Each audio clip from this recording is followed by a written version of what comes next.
Hello everyone, welcome to our Let's Play series of Disco Elysium. This is Colonel RPG as usual, and I was very weirded out by that. I'm very happy to have you here with me. Thank you so much for joining me. Did you see that? That's a bug. I don't know what kind of bug it is, but it is a bug. It's weird.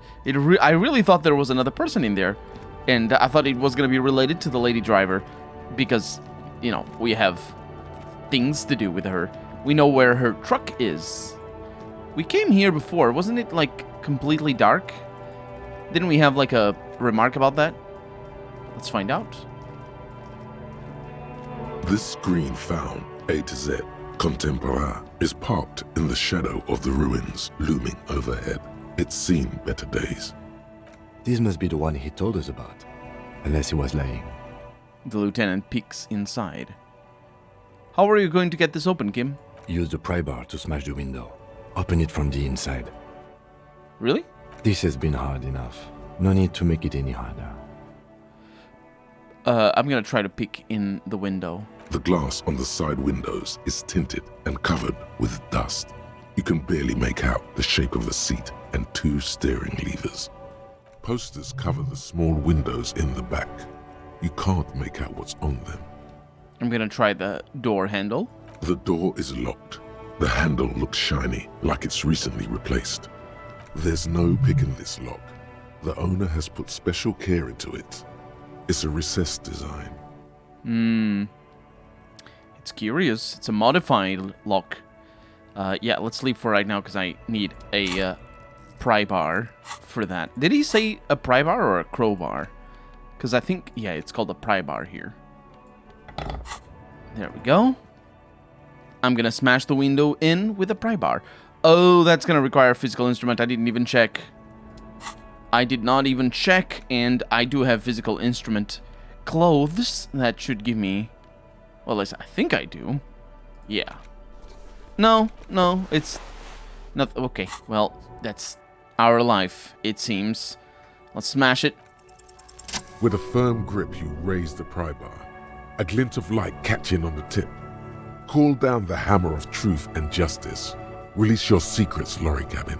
I'm sorry. I'm gonna smash it apologetically. The window shatters, and droplets of glass fly everywhere, shattering over the lorry floor and pavement. Subtle, says the lieutenant, and sticks his hand in the window like a common car thief, and then opens it. The smell of cigarettes and perfume welcomes you. The cabin inside is plastered with old movie posters. Actresses smile from the walls. There's a radio transmitter in the front and a toolbox tucked under the driver's seat. Some tools lie scattered near the pedals. There's something odd about the passenger seat. The seating fabric has been pulled tight over the lower side of the seat where the toolbox should be. I'm gonna admire the posters. These are movie posters featuring starlets from long-forgotten films from the 20s, the teens, even the 90s of the last century. One of them particularly catches your eye, a centerfold of an ingenue attached right above the back seat. There's definitely perfume in the air. It's spicy, with a hint of amberette, wafting through the bitter air of the cabin. I'm gonna stop and wonder, what's that smell? The remnants of a sweet juniper-scented perfume, probably Grenade No. 5. I think this will come up later. I recognize this from somewhere. I'm gonna study the centerfold. The actress is draped in a sheathed dress, one of her shoulders bared. The faded remains of an autograph run across the poster. She's looking past the camera. Wait, doesn't she resemble someone you know? But you can't put your finger on whom exactly.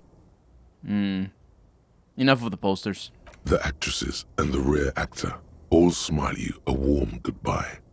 A radio transmitter is attached to the dashboard, and a toolbox sits under the driver's seat. Let's examine the radio. Looks like the frequency dial is absent.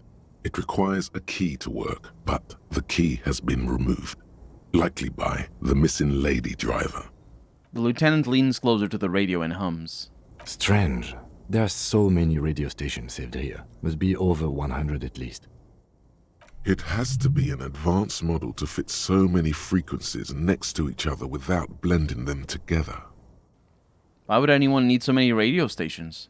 For contacting an entire fleet of lorrymen, for example. He flicks a switch on the radio. This is all shortwave, UW and UKV. Looks like we are dealing with an impressive organizational tool. The nerve center of a huge operation, with quite a range too. A 20-kilometer radius at least, perhaps extended by an attachable antenna that's not here right now. Is there anything we can do with the radio? Doesn't look like it. It's completely inoperable without a dial key. Yeah. What else is there? The ghostly actresses, and the rusty toolbox under the driver's seat, and the oddly bulging seat cover. I'm gonna check the pedals. You wedge yourself under the steering wheel to get a better look. Seems like the few tools lying around here, a hammer, a pair of pliers, a rusty wrench, have been casually thrown there by the disorganized driver. But one odd detail does catch your eye. A piece of sandpaper has been glued to the throttle. Why would anyone glue a piece of sandpaper to the gas pedal? Sandpaper? The lieutenant repeats. A novel technique. Must be to offer some extra grip to the driver's foot. Back up into the cabin again. The movie stars are still smiling from the walls. But there's something strange about the passenger seat. The radio transmitter sits on the center console, and the pull-out toolbox lies hidden under the driver's seat. Some tools lie scattered near the pedals. I'm gonna peel the cover off of on the passenger seat. Voila! A stack of neatly folded papers has been stashed behind the seating fabric. You see 3 maps depicting a large metropolitan area, its Revachol. Some of its routes and highways have been outlined with a pen. Bonne prise. The lieutenant commands you as you shift through the treasure, well worn and folded into neat squares. Did we just get the map for Revachol here? Huh, I'm gonna fold open the topmost map. This large map displays the elevated motorway called 881. The intake leading to Martinez is marked with a blue X. There's another X on the off-ramp at a place called the Old South. Toll booths at the intakes are marked with a circle. It looks like there are scant few ways of getting onto the elevated motorway that runs over Jamrock. And this person knows them all. There, hundreds of thousands of motor carriages roar on the 881, high above the massive brown and red roofs that is Jamrock. The commuters don't even look down. The world ceases to exist outside the windshield. That's our Shivers talking to us. Where does the road lead? To Kuron, through the middle-income neighborhoods there, by the river, and then to Stella Maris and La Delta for work, while the men and women of Jamrock scuttle to their fates below the road. I'm gonna fold open the second map. This municipal map from the 30s displays a complex system of storm sewers underneath a sub-district called the Pox, old military hospital, right adjacent to the 41st precinct. Wind rips through the empty hallways of the once great military hospital, now just a ruin under an overgrown park. Beneath the hospital, great sewer tunnels hum and vibrate with life of their own. Again, that's the Shivers talking to us. What is that sound? The rattle of motor carriages and lorries driving through long-forgotten tunnels, lit by gaslights. And I'm gonna look at the third map. The final map displays a labyrinth of service tunnels left over from the construction of Motorway 881. A few routes have been marked with a pen, where the tunnels and sewers surface near the eminent domain and a traffic island in central Jamrock by the lake. These service tunnels were probably used during the construction of the foundation beneath the motorway. What does all this mean? It means that the smugglers are secretly using the motorway to transport their goods and materials. They've infiltrated East Motor Tract, most likely. The RCM patrols most of these auxiliary roads, though apparently not all of them. Where does the contraband end up? Hard to say. This distribution network looks certainly large, yet still vague enough. It doesn't reveal much about the Besmerti behind it. Besmerti? That sounds vaguely familiar. The Besmerti is a Revacholian crime syndicate. They see themselves as the inheritors of the 14 Revacholian Indo-tribes, but really they're just violent gangs vying for control on the west side of Revachol. With cool names. He adds with contempt. Like La Puta Madre and Aura Masta. It's a dark parody. Who do you think is behind this? It's definitely not the Union. They just do some logistics. This operation has spread everywhere in Jamrock. If it's that widespread, then Madre remains the most likely suspect. Here's bad news. The lieutenant removes his glasses and polishes them with a handkerchief. There have been attempts at a serious investigation before, but they haven't ended well for those involved. Especially bad news for cops who may have something in their past they don't even know is there. I know, Half-Light. Don't... It's fine. I'm gonna return the stack of papers under the seat. Best not to disturb the scene. The lieutenant nods. I'll have forensics go over the lorry and pick this up later. The stack of maps looks just like before, barely noticeable.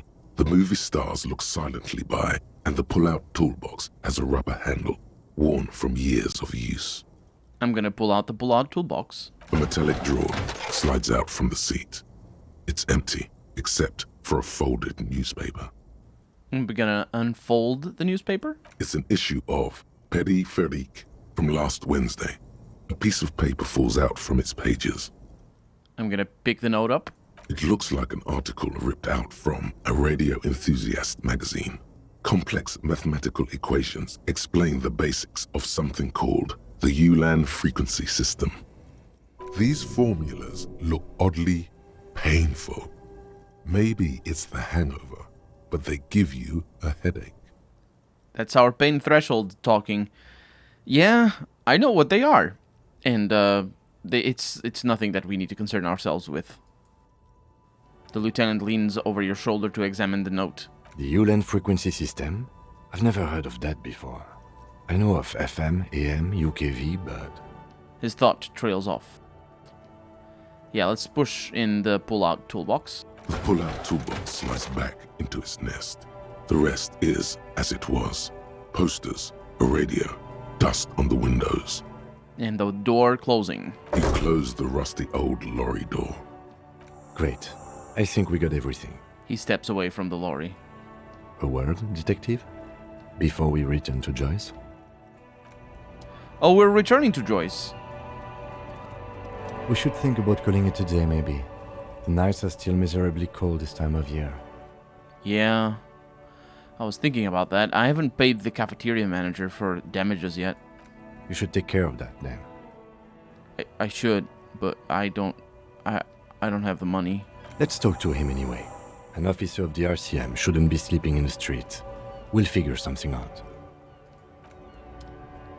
Can I kiss this man right now? Kim, let me talk to you. Not about the kissing. It's... All right, we've finished here. Let's quickly debrief and go over what we found, so we don't do it in front of the company rep. It seems like something police would do. What do you think of all this, Kim? Honestly, I'm quite worried by what we've seen so far. The evidence seems to point to a rather extensive and well-organized operation. I'm especially intrigued by that radio transmitter, particularly the sheer number of stations it can connect. Looks like this alleged drug trade casts a wide net. I'm not sure what the Ulan frequencies are all about, but they may hold some significance. Perhaps it's a better way to connect between fleets while avoiding frequency bleed, or maybe it's used to tap into RCM networks.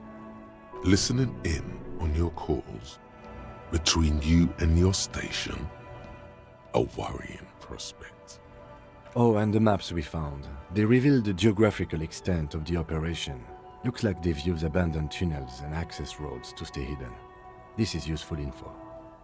How do you think this is connected to the Union? We didn't find anything conclusive linking them to the smuggling operation. But somehow, I doubt that Evrard Clare would be oblivious to something like this happening right under his nose. My suggestion is, we use it against the Union in any way we can, to our own ends. It's a slippery hill, but we just might be able to pin them down, indirectly, down the road. What about the movie posters? How do they factor into all this? As elegant as they are, I don't think they are relevant to the drug trade. Don't be fooled. Desire always plays a role. That's our electrochemistry talking. I actually can't read into that. I was considering why Kim said that they are elegant. Because he could be being sarcastic. This line would fit very well if they were smutty posters. Like you would see in the back of, well, real life trucks. The stereotypical truck driver with a naked women in the back with well, not the naked women, the posters of the naked women in the back. But maybe that is what it's a referencing. It's that they're not smutty, they're elegant. A lot of women there, especially for a lady driver's cabin. Yes, well... He doesn't say more. I know, Kim. Will the RCRM open an investigation into this? We should return to the murder case. See what Joyce tells us about the lynching. When we are done for the day, I call my station and suggest our narcotics department look into it. There are more than enough grounds to start an official investigation, sometime later when we are done here. We do not want to get caught in that. He stops to think. What are you thinking? The fact that one hasn't started already gives me pause. An investigation, I mean. Especially if the Madre grouping is involved, and I can't imagine they aren't. It's certainly worrisome. Corruption? He nods. All the same, I don't like the idea of internal affairs descending on the matter. That won't help anyone either. Yeah. I can't help but think that they just don't want to come here and deal with this. If they are fighting for who gets to have Revachol in the way that they're fighting. Okay. The brief over? Debrief over. After you. He nods. Of course.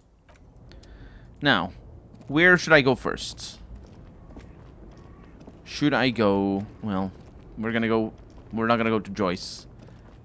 I think if we're quick with Garde, we might be able to go to Joyce. But I don't know that we will be quick with Garde. Everybody's gone for the day.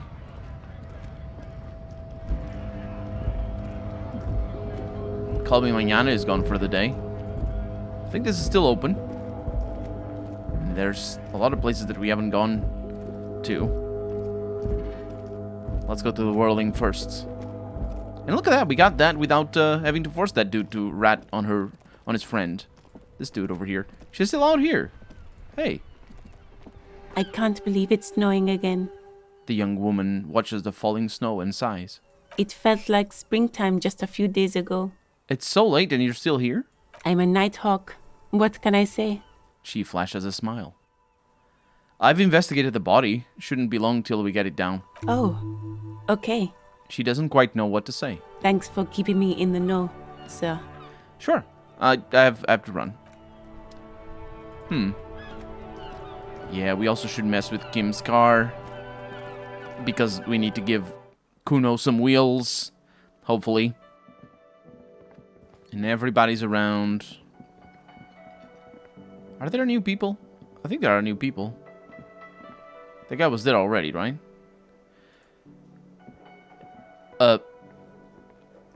Were you here before? I don't think this... I don't know. Maybe there's new people. Huh. The song is definitely different. Hey, Garde. Can I help you? He arches an eyebrow. As he does. Yeah, here's your trash container key. Thanks. I hope you found what you were looking for.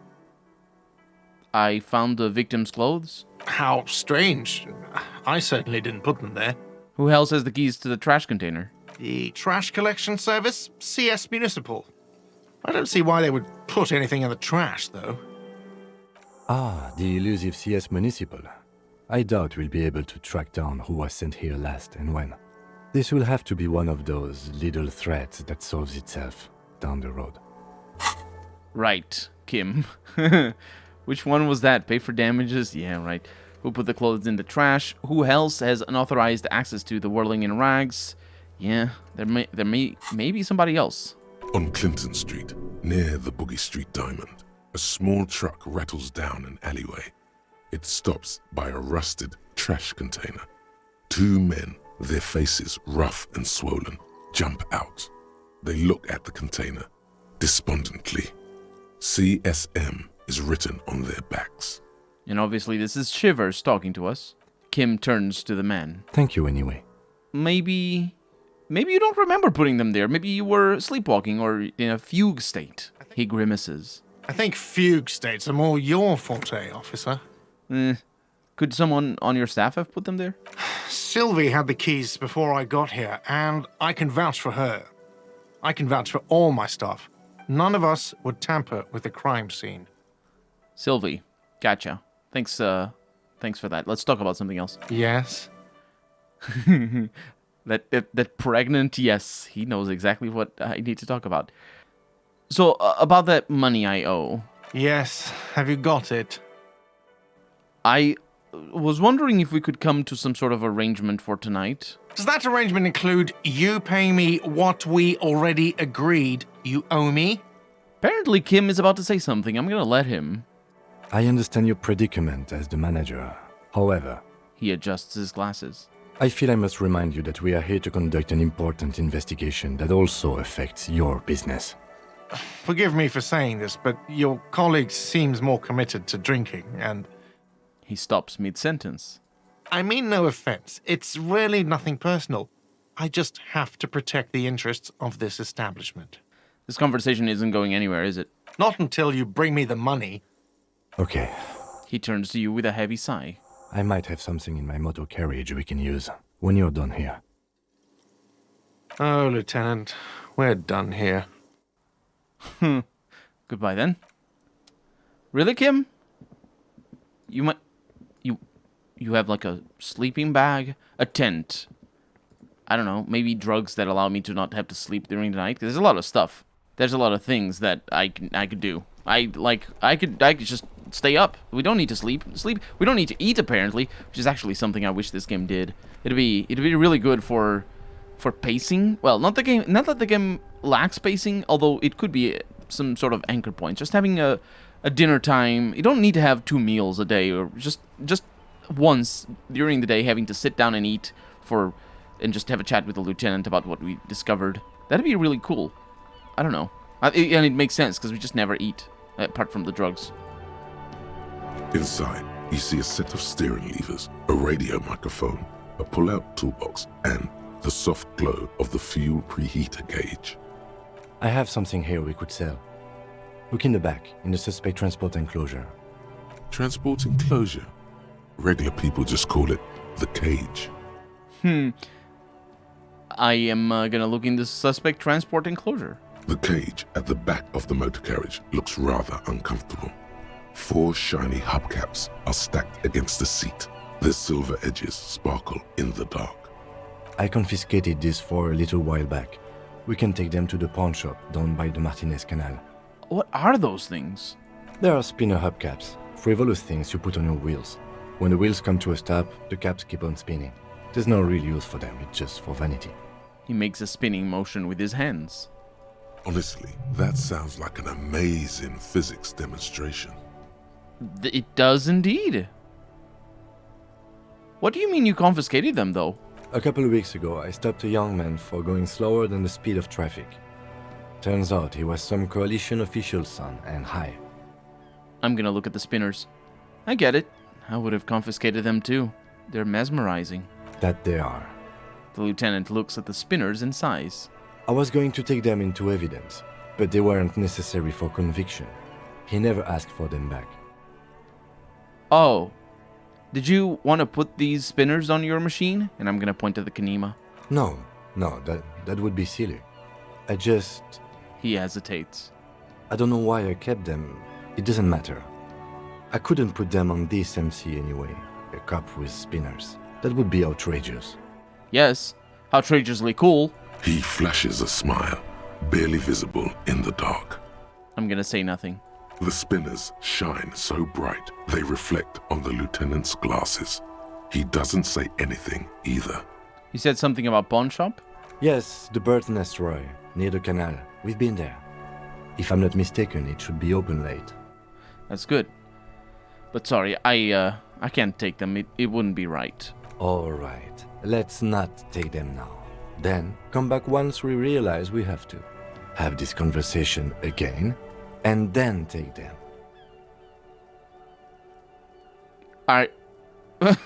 Kim, you do realize you're an RPG character, right? It's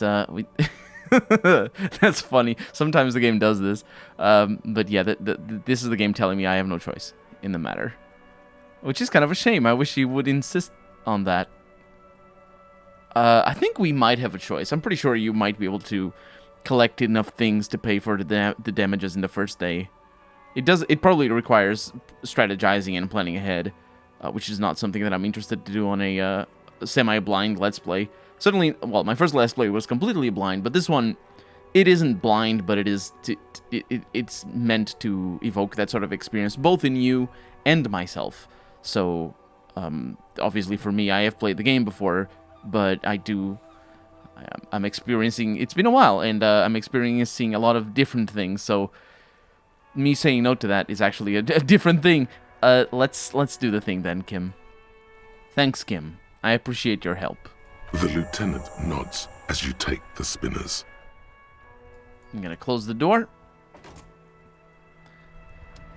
And I'm afraid we must say goodbye because we're out of time for the day. So for right now, I'm Colonel RPG, and this has been Disco Elysium. I really hope you've enjoyed it, and if you did, go ahead and leave a comment, like the video, but above all, thank you so much for watching, and I hope I'll see you next episode.